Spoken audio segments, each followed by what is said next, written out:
Do you feel trapped by lust? You've tried to overcome it. You've read the scripture, you've prayed, you've asked for advice, and the advice that you got was just stop. Just be strong. Just stop. But that's not helping you. Well, we've been there. And today we're going to talk about, first of all, what is lust? And second of all, how do we understand it so we can actually beat it?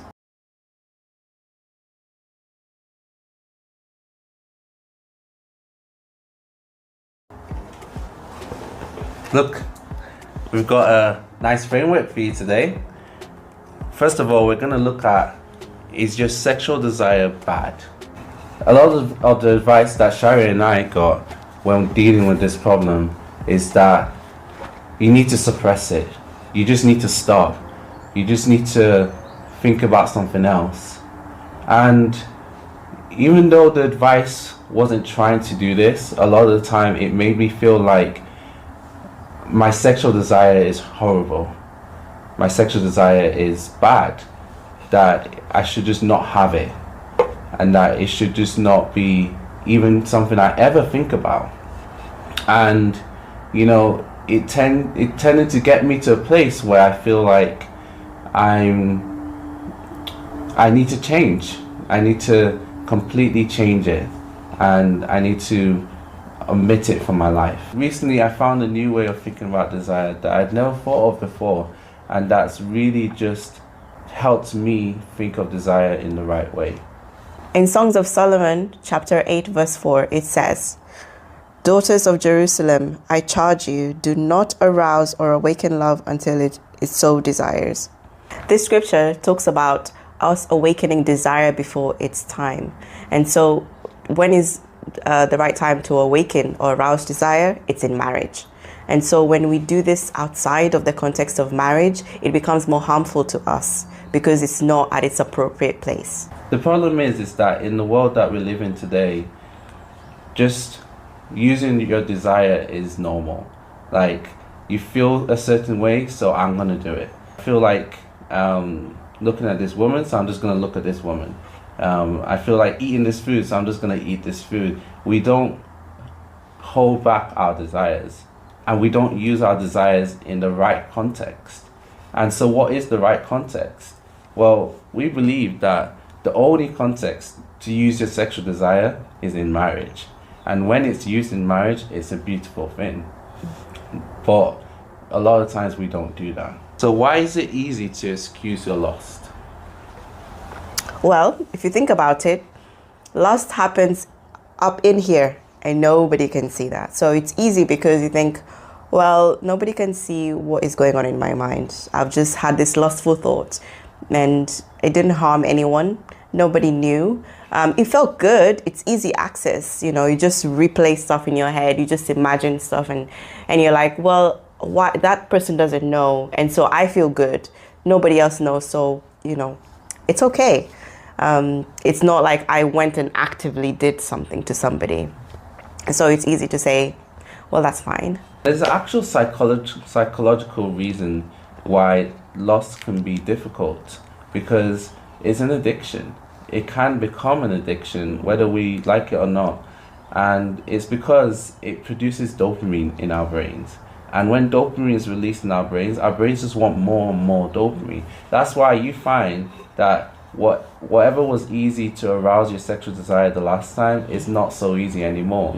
And you almost need more and more and more until you end up doing things that you never thought you'd do.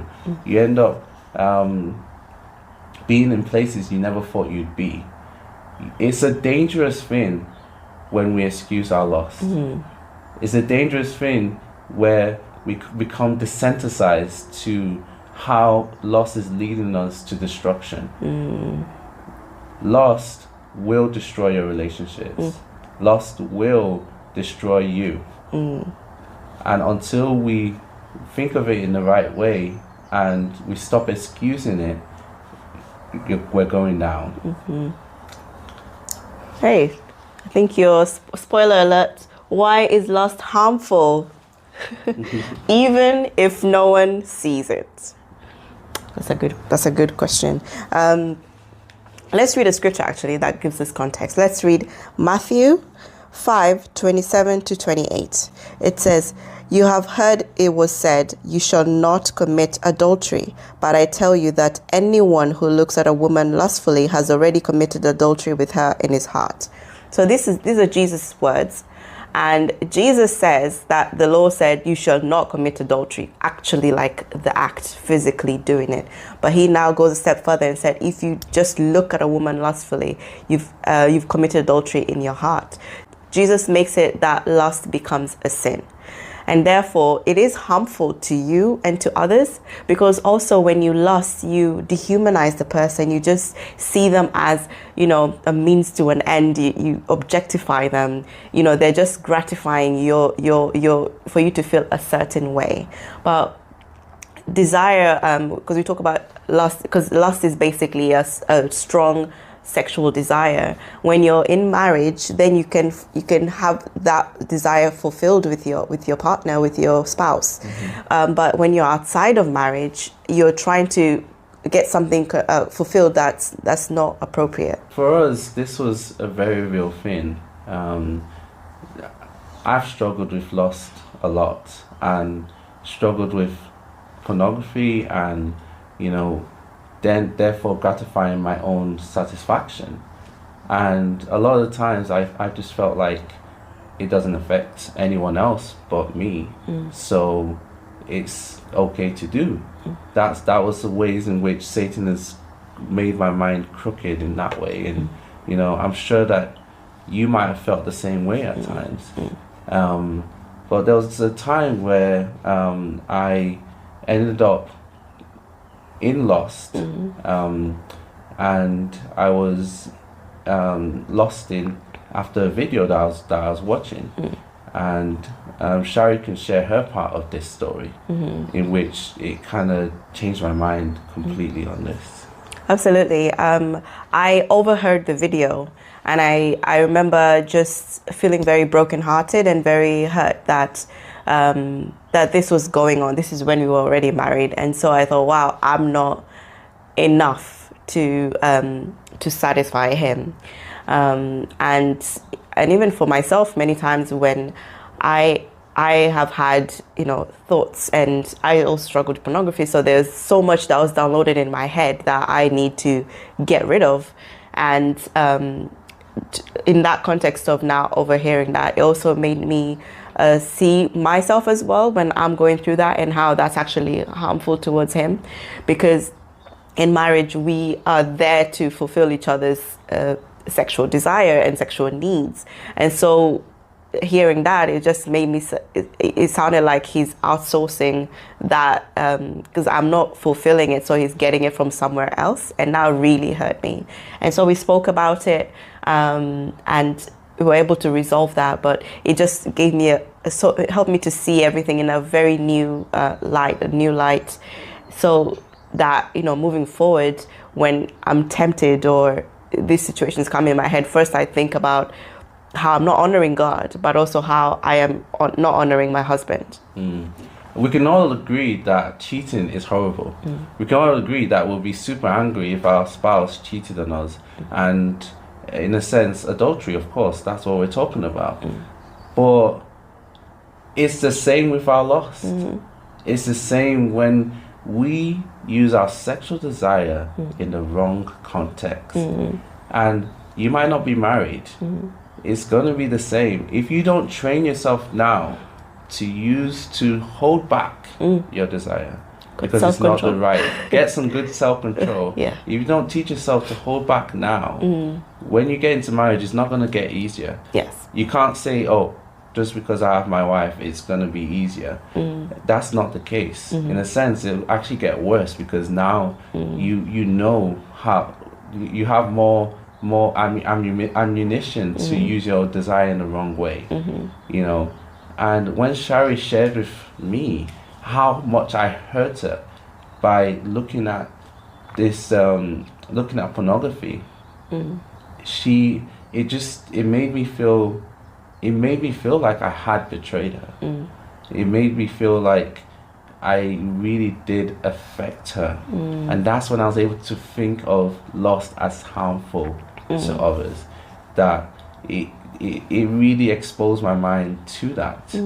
And that's lust will never improve your relationship. No. Using sexual desire just for your own gratification will never improve your relationship. All it will do is destroy your relationship and destroy the connection that you can have with your future spouse. Absolutely. Or with your current spouse. Yeah. And let me add one more thing. And also, when we lust, what we're imagining is actually not reality. And that's the problem. Because then when you now try to find a real connection, you're so focused on the fantasy and how idealized what you're imagining is, that when you try now to connect, you're like, oh, it's not as good as I imagined. And even in marriage, you can think, oh, it's okay to have desire and gratify yourself because maybe you're thinking about your spouse. But actually the way marriage is made is that together we fulfill each other's sexual desires, sexual needs. So even if, for example, I travel and go somewhere else, now I need to exercise that self-control because I'm not with my husband. So I need to wait until I'm with my husband to fulfill that sexual desire. And that's why it's so important that in our single life, or when you're not married life, that's why I say single, like maybe you're dating, or in our single life, that we don't indulge in lust, in sexual things, because it is not in the context of marriage, where it is amazing and actually what God has willed for us to do. Yeah. So why do we keep struggling with lust? Well, let's look in Romans 7 verses 18 to 20. For I have the desire to do what is good, but I cannot carry it out. For I do not do the good I want to do, but the evil I do not want to do, this I keep on doing.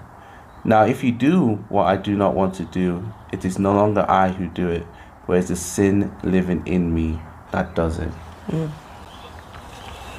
I'm sure we've all tried to get rid of our lust at some point. There comes a point where you realize that you're going to places that you don't want to go. You're doing things you don't want to do, and you hate it. I'm sure you remember the guilt you feel after gratifying your own flesh, and after lusting after a woman, or lusting after a man for women. Why is it we keep struggling even though we want to stop? It's because there's a sin living in us that wants to come out. Even Paul in this scripture was talking about how this is a struggle. The things he wants to do, he doesn't do. But the things he doesn't want to do, that's what he keeps on doing. The sin is there and it wants to come out. And it's going to be a struggle. This is not going to be something easy to go to stop. How do we stop? How do we prevent ourselves from lusting again? We keep struggling with lust because we're in a crooked society right now. But in the Bible times, the society was crooked then as well. Sin has a way of spreading like a plague. And sin has a way of making itself look appeasing. Satan's quite good at making lust and any other sins look quite appealing. So we struggle because we're constantly exposed to sin in our lives, and a lot of the times we don't even notice it. We don't notice how the people we hang around with, the things we decide to watch, fuel our sin, fuel that lust, fuel the using your desire in the wrong context. Think about it. How many videos do you watch of this person cheating on that person, this person leaving their family because they wanted to go to another woman? For me, I've dealt with multiple nights of just scrolling through YouTube shorts, and I see an inappropriate image and I end up staying on it for a little bit too long, and then the next few images or next few videos are just more inappropriate videos, and it just keeps on getting more and more and more. You know, the algorithm is great, but I don't like the fact that the algorithm is great at increasingly giving me more and more inappropriate content. But that goes to show that you can actually control the algorithm to give you more and more great content, content that's actually edifying, content that's talking about resisting your lust. If you spend more time watching those things, you know, so that can lead us to how do we overcome our lust? Yes, there. How can we start overcoming lust? Absolutely. One of the things I remember doing that was really key to my overcoming lust journey was really censoring what I watch. So I said, I don't watch movies that are rated 15 and over. And to be honest, some 12 or PG movies are just weird as well. So in the aspect of what content are we consuming, and even with music, like you can listen to songs and what are they talking about really, and is it actually an image? Because you know, you can read books, you can listen to music, and you can watch stuff. All that goes into your mind and stays in your mind. So what kind of books are you reading? Is what kind of things are they saying?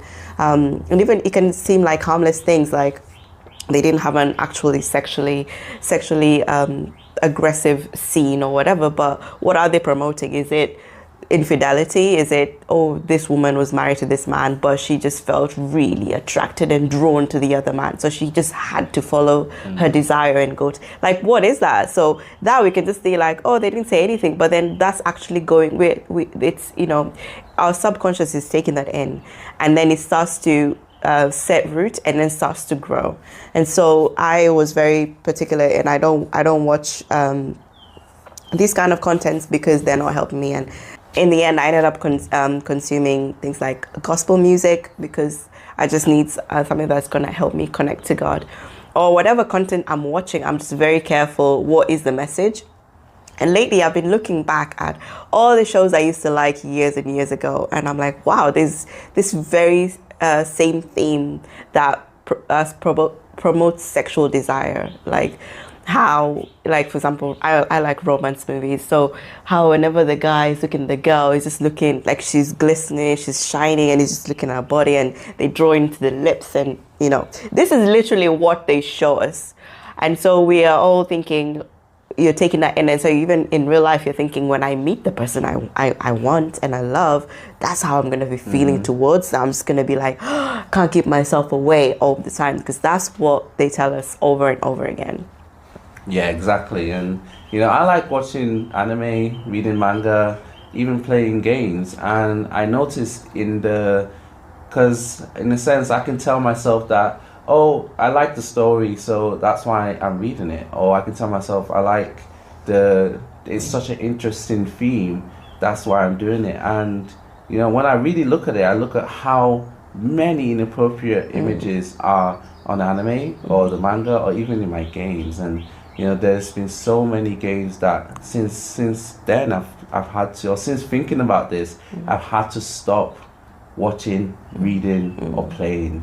And you know, you might be in a similar situation. We need to stop telling ourselves that this is interesting, and we need to start getting our spiritual senses on that this is dangerous.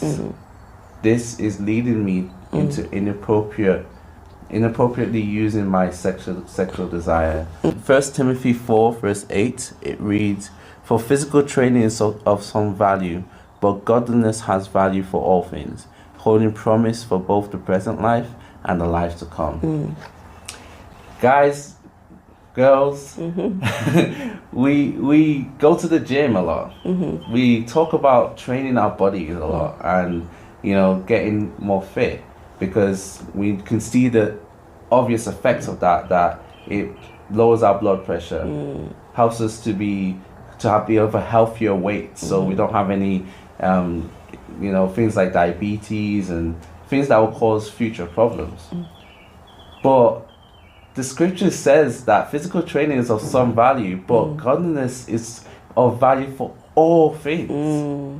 You know, anything that you you want to achieve, anything that you want to overcome, look in the Bible. It will be useful to you. You know, and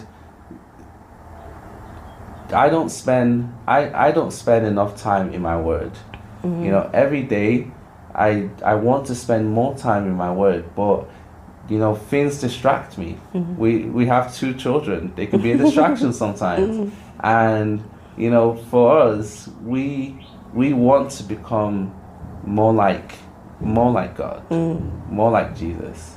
You know, and we want to read our Bibles more, but there's so many distractions in this world that can distract us from that. And sometimes we can get to the point where we almost give up because we're trying so much, but we're not seeing any results in that. But the Bible promises that if we really train our godliness, it will help us from now, right in this moment. Right in this moment, you can get better, but it'll also help you for the future. Is there hope for someone who's failed again and again? In the Craig's book, I Am Restored, he talks about how he struggled with pornography and sexual sin. And in that book, he thought that guilt could set him free, but it didn't. And you see, how many of us have succeeded by focusing on our failures? Not many of us. No, probably none. Probably none of us. Focusing on your failures only leads you to feeling guilty, and then feeling guilty leads you into more sexual sin, and then more sexual sin leads you into feeling even more guilty, and it's a cycle and cycle going on and on. We need to stop focusing on our failures and start focusing on using our desire in the right context. If you're married, focus on your wife. You've got your wife right next to you that is so beautiful. I love my wife, and it's amazing that I have a companion who is so beautiful right next to me and I can focus on. If you're not married, focus on the scriptures and seeing other women as sisters. You know, seeing that you don't have your wife yet. You don't have that person who can be your sole focus yet. These are my sisters. I'm not going to do anything with them. So in summary, your sexual desire is not bad. It's the contents of which you're using it that is not good. It's easy to excuse your lust because it's easy access and nobody can see it. Why is lust harmful even if no one sees it? Well, because you're dehumanizing the people that you should be humanizing and respecting, and you are actually committing adultery with your wife. And Jesus says so. Why are you struggling with lust? Why do you keep struggling with lust? Because it's so easy in this world to just access anything and just look at anything you want with our little mobile phones. And it's easy to fall into that trap of doom scrolling and seeing inappropriate content and consuming inappropriate content even when we don't want to. There is a spiritual war out there. The moment you open your eyes, you're under attack. So you need to be in your word. And how can we start overcoming our lust? Well, we said physical training is of some value, but godly training is of value for all things. So let's get into our Bibles and let's stop focusing on our failures and focusing on when we do fall, but start focusing on our desire and using it in the right context. Thank you for hanging out with us today. I hope you've learned a lot about your lust and how to overcome it. As always, leave your comments down below on topics that we can cover in the future, and hope you have a great day.